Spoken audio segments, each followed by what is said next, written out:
This short guide explains how to buy shares of Bouygues SA, the French industrial and construction group, traded on Euronext under the ticker EN.PA.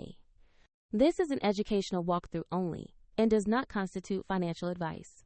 To buy EN.PA, you will need a brokerage account, and I will use eToro as a neutral example to show the steps. After registering, you must verify your account. Verification usually requires an identity document and add funds before you can place any trades. Use the platform search bar and type the ticker EN.PA to find Bouygues SA on Euronext. Select the result that clearly shows Bouygues SA to ensure you have the correct listing. Open the asset page to review basic company information and examine the price chart. Confirm that the page corresponds to Bouygues SA on Euronext before proceeding to buy. Click Invest, enter the amount you wish to purchase, review the order details, and confirm to submit the trade. If the market is closed, your order may be queued until trading resumes, and if you lack sufficient funds, the platform will request you add money before final confirmation. After execution, your Bouygues position will appear in your portfolio view.